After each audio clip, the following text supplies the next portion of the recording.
Anggota tim hukum pasangan Capres Prabowo Hatta menilai kesalahan dalam isi dokumen gugatan ke Mahkamah Konstitusi hanya kesalahan ketik maupun penghitungan. Magdir Ismail menyesalkan MK yang memberikan tenggang waktu sangat sedikit untuk mengajukan gugatan. Dalam berkas gugatan yang diunggah situs resmi MK terdapat sejumlah kejanggalan. Salah satunya pada bagian pokok permohonan, Prabowo Hatta mengklaim perolehan 67.139.153 suara atau 50,25%. Sedangkan pasangan Joko Widodo Yusuf Kala mendapatkan 66.435.124 suara atau 49,74%. Total persentase suara yang dibulatkan tidak mencapai 100%, tetapi 99,99%. Ya, ini menarik sekali ya. Mas Refli. Halo. Ya, Mas Refli, ini sebetulnya ada beberapa pernyataan dari tim Prabowo Hatta yang sebetulnya ditanya sama wartawan, yang tudingannya itu hanya 2,7 juta suara aja yang dinilai bermasalah gitu. Nah, dengan angka 2,7 juta ini kalau menurut pandangan Mas Refli tadi, ini artinya sebetulnya kalau diteruskan pun sidangnya tetap aja ini tidak akan signifikan hasilnya. Iya, memang kalau kita bicara mengenai ini kan permohonan ya, yang tentu saja kan tujuannya kan dua, ingin menang atau ingin meminta pemungutan suara ulang, kan begitu. Nah, kalau seandainya misalnya suara yang diklaim itu kurang dari dari perbedaan minimal 50% tadi, maka kan sesungguhnya tidak signifikan. Bukan berarti kemudian kecurangannya mungkin tidak ada ya. Tetapi yang jelas adalah kalaupun kemudian itu dikabulkan ya, maka belum tentu sudah pasti dia tidak akan mempengaruhi perolehan suara.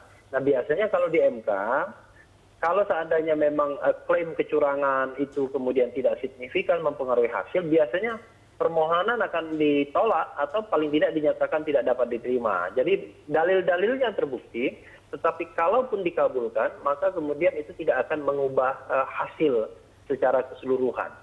Kira-kira begitu. Kalau seandainya benar yang diklaim cuma 2,7 juta begitu. Padahal perbedaan 8,4, di mana angka signifikansinya itu 50%, kira-kira 4,2. Sekitar 4,2. Artinya gugatan mereka diterima, tapi hasil Pilpres tidak akan berubah. Seperti itu maksudnya Mas Refli? Iya, bahkan sebenarnya dalam sisi yang ekstrim ya, kalau misalnya gugatan mereka itu satu-satunya hanya menghitung angka saja, maka dari awal itu mereka tidak akan diproses lebih lanjut.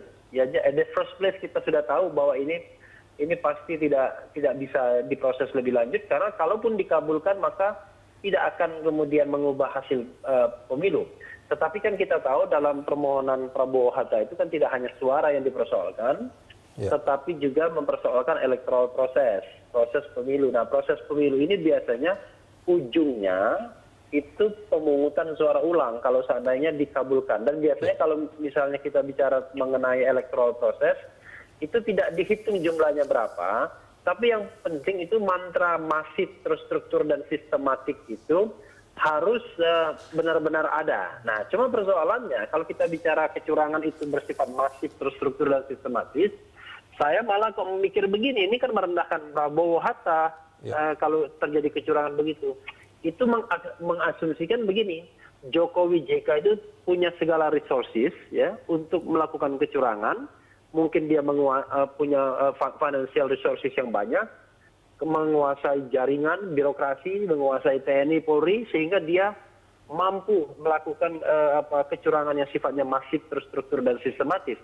Padahal kan faktanya kan tidak begitu. Dengan head to head seperti ini kan sesungguhnya masyarakat tahu kekuatan dua pasangan ini kurang lebih sama, berimbang. Mereka punya potensi untuk dicurangi, tapi dalam jangka waktu yang bersamaan juga punya potensi untuk mencurangi.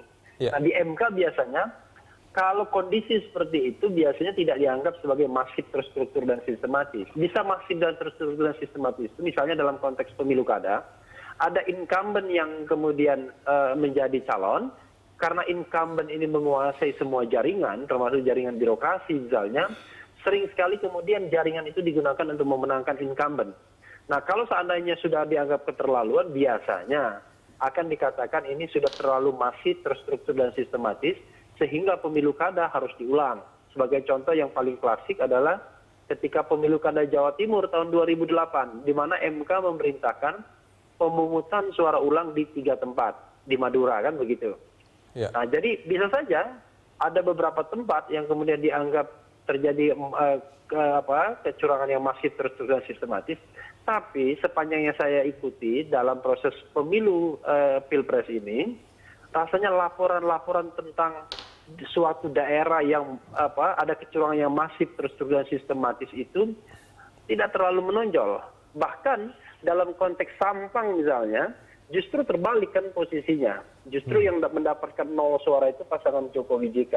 Ya. Memang dalam konteks Papua yang mendapatkan 0 itu Prabowo Hatta. Kira-kira sama saja posisinya. Saya ingin mengatakan bahwa tidak ada sebuah kekuatan yang sangat dominan yang bisa menentukan hitam putih hasil Pilpres seperti halnya pemilu-pemilu di zaman Orde Baru.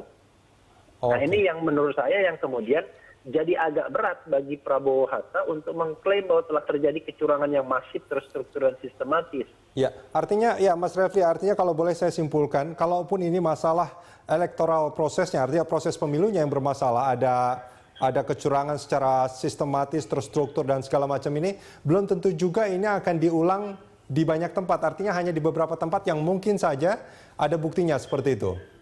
Ya, tetapi kalau misalnya di beberapa tempat tersebut tidak cukup signifikan jumlah suaranya, ya, maka kemudian biasanya juga tidak akan diulang. Oke. Ya kan? Paling tidak bahwa kalau ada pengulangan di beberapa tempat, harus ada potensi untuk mendapatkan jumlah suara minimal 4,2, ya kan? Atau bisa mengubah konstelasi, misalnya katakanlah di beberapa tempat itu jumlah pemilihnya cukup banyak, ya, mungkin berapa juta. Artinya, begitu. ya artinya tetap jumlah suara yang dipermasalahkan itu menjadi kunci. Apakah gugatan ini harus signifikan. akan? Tapi begini, ya. MK biasanya kan tidak main analogi begini. Kalau di satu tempat terjadi kecurangan, maka kemudian berarti di tempat itu semua curang. Nggak begitu biasanya. Kalau kita bicara tentang sebuah pembuktian, ya. Kalau misalnya tidak bisa membuktikan sesuatu itu terjadi secara masif, terstruktur dan sistematik, maka kan pembuktian sporadis. Nah, pembuktian sporadis ini kelemahannya adalah berapa banyak yang bisa diperiksa, kan begitu. Kalau misalnya ada saksi, berapa banyak saksi yang bisa diperiksa. Padahal kita tahu, kalau misalnya saksi itu mengatakan A di suatu tempat, maka dia hanya terbatas A di tempat itu. Padahal dalam konteks Pilpres ini kan ini dari Sabang sampai Merauke. Bagaimana mungkin misalnya klaim katakanlah 200 orang yang menyaksikan sebuah kejadian di suatu tempat dan di tempat lainnya, lalu kemudian dianggap sebuah representasi dari semua tempat. Nah, ini yang model analogi ini yang sebenarnya dalam pembuktian kan tidak boleh dilakukan. Ini kan bukan seperti survei yang kemudian cukup kita melakukan sampel di beberapa tempat begitu. Baik. Tapi harus faktual bahwa memang terjadi kecurangan dan itu signifikan mempengaruhi hasil begitu. Ya, baik Mas Refli, ini dalam banyak kesempatan ini saya tambahkan lagi, dalam banyak kesempatan saya mengatakan sesungguhnya kalau kita misalnya mengandalkan MK untuk menyelesaikan sengketa ini sementara proses di hulunya kita tidak perbaiki, maka sesungguhnya sulit bagi MK karena MK cuma punya waktu 14 hari kerja untuk menyelesaikan ini. Baik. Kalau misalnya ada 500 saksi, saya kira tidak bisa semua saksi diperiksa dalam jangka waktu 14 hari. Ya. Gitu. Mas Refli, ini bergabung bersama kita juga melalui sambungan telepon ada Mas Firman Wijaya. Mas Firman. Ya. Mas Firman, halo. halo Mas Firman, ini kalau kita melihat hasil dari gugatan materi gugatannya ini betul hanya 2,7 juta suara yang dipermasalahkan saat ini ya?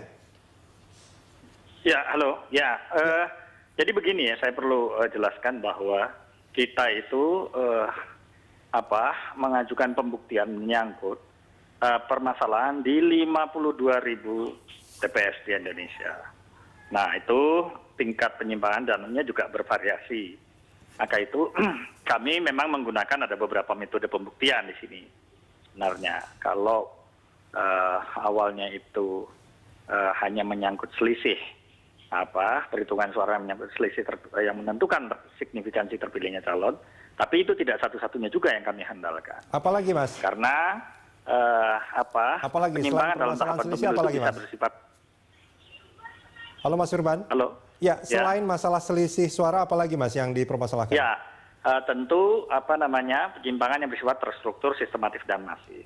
Kita memiliki ada beberapa temuan-temuan yang cukup signifikan. Di sini misalnya yang paling menarik itu adalah adanya penyelenggaraan pemungutan suara, ya terutama di Papua, yang menurut beberapa saksi pelaksanaan pemilunya tidak ada, tetapi hasil suaranya ada. Itu yang pertama. Kemudian kedua, adanya penggunaan dokumen atau data-data kertas formulir dari pileg, pemilu legislatif digunakan untuk pilpres. Nah, ini kan di mana itu, Mas? Halo? Di mana itu, Mas? Itu di daerah Papua. Masih di Papua ya? Di daerah Papua juga ya. Oke. Nah, kalau di tempat lainnya ini yang paling menarik adalah memang soal rekomendasi Panwas maupun Bawaslu. Oke. Yang kesan saya itu adalah memang betul-betul ada kesengajaan untuk tidak ditindaklanjuti. Ya. Ya, jadi ini yang sebenarnya kalau ini dikalkulasi, maka jumlah perolehan suara itu menjadi sangat signifikan untuk dipersoalkan ke Mahkamah Konstitusi. Ya, ada sekitar 2,7 juta suara ya, kalau nggak salah ya. Ya, persoalan-persoalan menyangkut sistem penyelenggaraan pemilu. Nah, ini memang satu soal yang menurut saya perlu dilakukan sebuah pembaharuan di dalam mekanisme, termasuk tahapan hukum formilnya dari penyelenggara kalau saya pikir ada dua. Anda mengharapkan ada pembaharuan atau sebetulnya klien Anda menang dalam MK tadi nanti? Ya, begitu. Makanya kami melihatnya begini, kan ada pandangan yang pertama menganggap bahwa Anda ini pertama adalah kan election proses. Kalau election proses itu memang persoalan-persoalan yang seputaran menyangkut apa yang dibuat dan diputuskan selama proses itu di KPU. Baik. Tapi ada yang disebut dengan election complaint. Nah, kalau election complaint itu adalah tahapan-tahapan hukum yang bisa dimungkinkan dalam persoalan-persoalan menyangkut penyelenggaraan pemilu. Oke, baik. Dan itu Mahkamah Konstitusi memang the last resort, dia adalah bagian yang terakhir. Tapi bukan satu-satunya jalan. Karena masih ada instrumen-instrumen hukum lain yang bisa dikembangkan. Dan itu juga memang diciptakan oleh pertimbangan-pertimbangan dalam putusan Mahkamah Konstitusi yang pernah memberikan presiden terkait dengan penyimpangan administrasi dan persoalan pidana. Ya, Mas Firman, ini yang memang sangat sebentar Mas Firman, di studio juga ada Mas Kris Tiyadi. Mas Kris, ini kalau kita melihat apa yang dikatakan oleh Mas Firman, ini memang MK harus betul-betul bisa menjawab permasalahan ini tentunya. Saya kira kalau MK bisa menjawab. Cuma begini Mas, saya ada pikiran lain ini. Pak Prabowo itu seorang strateg yang ulung, bekas Panglima Pangkostrat. Menurut saya mesti ada persiapan skenario A, skenario B, plan A, plan B. Bahkan mungkin C juga. Ya, kira-kira begitu. Plan A, kalau menang apa yang mau dilakukan? Tentu kita tahu semua. Tapi menurut saya kalau belum menang, bagi saya bagaimana memetik kalau musibah ini ya, bukan musibah mungkin ya, tapi apapun itu bisa menjadi berkah di dalam Partai Gerindra sendiri. Karena apa? Karena kalau saya melihat ya, Pak Prabowo ini kalau berpidato, kalau saya melihat orang sekelilingnya, ini betul-betul dia menunjukkan seorang pemimpin yang kuat, efektif dan berwibawa. Kalau dia pidato, semua tokoh-tokoh besar di sekelilingnya itu tentu semua tangannya ke depan ya, lalu mantuk-mantuk semua kagum semua. Ini sebetulnya aset yang besar sekali untuk membesarkan partai itu. Jadi oleh karena itu kalau 5 tahun ini hilang nggak apa-apa. Contoh PDIP 10 tahun menjadi partai yang hebat sekarang ini. Dan sudah lumayan nih, Gerindra sudah 11%. Dengan kepemimpinan yang hebat dari Pak Prabowo ya, tinggal kemudian mentransformasi bagaimana kemudian melakukan pendidikan di dalam partai yang sekarang mungkin masih ada bau-bau disiplin militer dirubah menjadi bagaimana itu ditransformasi menjadi suatu kekuatan yang demokratis di dalam Gerindra ini. Bagi saya itu bisa tuh. Artinya Anda mengkhawatirkan apa yang dilakukan dalam proses MK ini, bahkan ada pidato di YouTube segala macam, ini bisa berdampak menjadi bumerang bagi Partai Gerindra. Kalau begini, kalau kemudian itu pandangannya itu cuma sempitnya. Sebab saya percaya bahwa Pak Prabowo itu mendirikan Gerindra sampai dengan negara ini akan sampai dengan besok dunia kiamat kan. Dan Gerindra akan ada terus. Oleh karena itu kalau ini 5 tahun tidak apa-apa, kita bangun sekarang ini. Kita bangun, kita yakinkan masyarakat bahwa kita sebetulnya juga punya kemampuan, cuma kesempatan ini hilang. Ya, hilang, dan hilang itu sebetulnya hilangnya cuma hilang tipis, ya kan? Oleh karena itu bagaimana kalau kita bangun saja supaya kita kempit 5 tahun yang akan datang menjadi kemenangan yang gemilang. Dan daripada 5 tahun ini juga punya kesempatan bagi Gerindra untuk menunjukkan. Oh iya dong, kebesaran, apalagi mungkin mudah-mudahan timnya, kubunya Pak Prabowo juga menyadari ini semua, hari yang suci ini penuh berkah, terbuka semua hatinya, ya kan. Oleh karena itu ungkapan-ungkapan itu bisa lebih teduh, lebih ke depan, bagaimana membangun persatuan kembali, ya kan. Sebab kalau kemudian juga pidato yang 23 menit itu terus disiarkan terus, ini tentu menimbulkan sesuatu, kok ini kok kayak perang ya, mengajak perang nih, titik darah, tidak usah pakai darah-darahan segala sudah. Dan perangnya itu antara rakyat dengan rakyat Indonesia yang makanya itu yang dikhawatirkan. Iya, dikhawatirkan, dan kemudian misalnya sudah ini pokoknya semua tidak ada yang dipercaya nih, KPU negara semua itu semua rusak semua. Ya, terus seakan-akan kita menjadi negara yang tidak terhormat. Enggak, kita masih terhormat kita ini. Baik, kita akan sambungin di segmen berikut nanti, Mas Kris. Mas Firman, kita akan sambung di segmen berikut.